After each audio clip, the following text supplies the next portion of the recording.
إن الحمد لله الذي جعل الإسلام والمسلمين ونصلي ونسلم على رسوله الكريم أما بعد فأعوذ بالله من الشيطان الرجيم بسم الله الرحمن الرحيم واعتصموا بحبل الله جميعا ولا تفرقوا وقال النبي صلى الله عليه وسلم لا يرحم الله من لا يرحم الناس. سفینہ علم کے روح رواں مسند دارا انصاف اور تشنگان المامن، موضوع سخن میرے دل میں سلگتی ہوئی چنگاری کو ہوا دے گیا کہ آج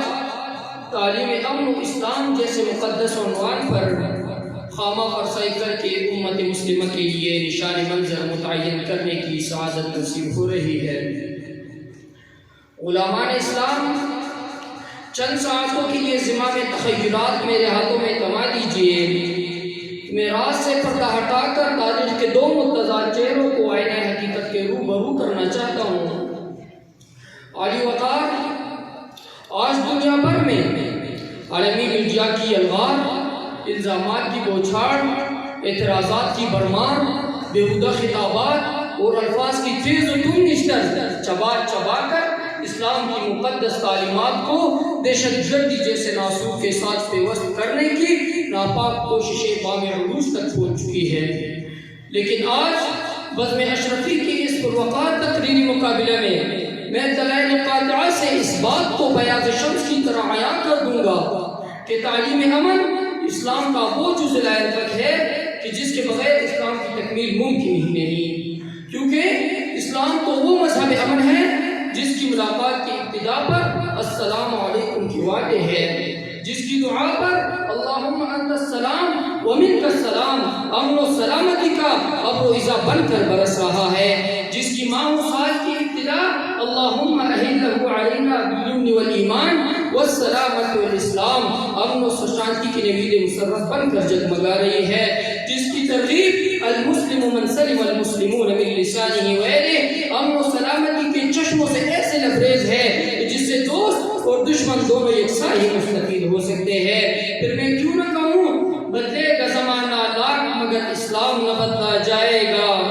بدلے گا زمانہ لاکھ مگر اسلام نہ بدلا جائے گا،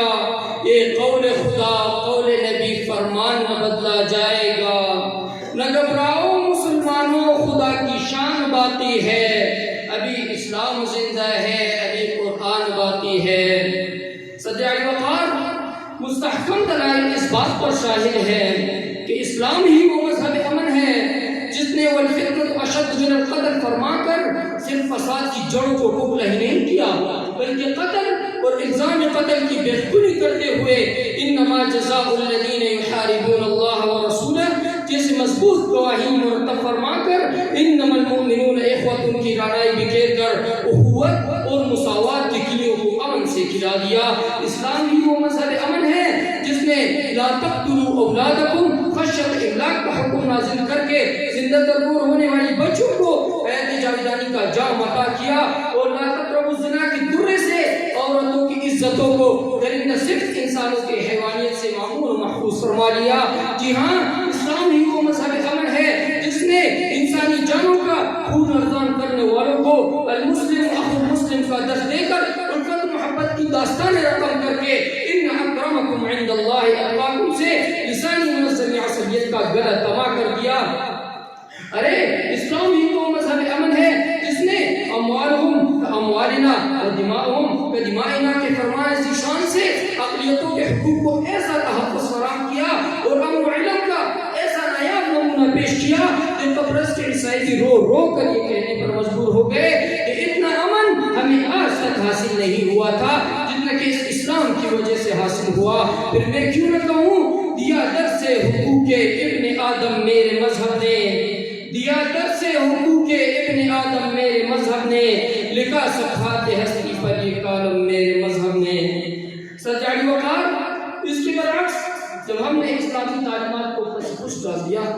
تو امن کا محتاب منور ظلم و بربریت کے سیاہ بادل میں گم ہو گیا، اور تو اور وطن عزیز پاکستان بھی بد امنی کے شوروں میں ایسا جلا کہ انسانیت بھی شرم کھانے لگی. لہو لاشیں کٹے پٹے انسان گولیوں کی برسات میں اسی امن کے مسیحا کا انتظار کرنے لگے. پشاور کے معصوم پھول دشت و خون میں نہلا دیے گئے. خدا کے گھر لال مسجد میں بم برسا کر ننھی کلیوں کو مسد کیا گیا. راجہ بازار اور پنڈی کے طلباء سسکیاں لے کر دم توڑتے رہے اور پکار پکار کر کہتے رہے کتاب سازا رہے گی کب تک, کبھی تو آواز باب ہوگا. جنہوں نے بستیاں اجاڑ ڈالی کبھی تو ان کا حساب ہوگا. وہ دن اور تھے جب ہم ستم کو ادائے محبوب کہتے خوش تھے. اب جو گولی چلے گی راکٹ اس کا جواب ہوگا. سردار وقار سوتے دل اور درد دل سے کہنے لگا ہوں کہ محبتیں تو لوٹ سکتی ہے, امن کی کرنیں پھر سے پھوٹ سکتی ہے. اخوت اور مساوات کا ماہ منور دوبارہ طلوع ہو سکتا ہے, لیکن دعویٰ دلیل مانگتا ہے اور عمل مانگتا ہے. امن کی شاید جلانے کے لیے خوابوں کو خون کرنا ہوگا, جاگتی آنکھوں کو لہو کرنا ہوگا. پھر وہ دن دور نہیں کہ میں آپ اور اس محفل میں بیٹھا ہر شخص ہم سب مل کر بتا دیں کہ دنیا کو سنسار نے جتنی قوت ہے جذبوں کی یلغار نے باخدا پھر غریبوں کے دربار میں سر جھکائے ہر نواب آئے گا, انقلاب آئے گا, انقلاب آئے گا. آخر دعوانا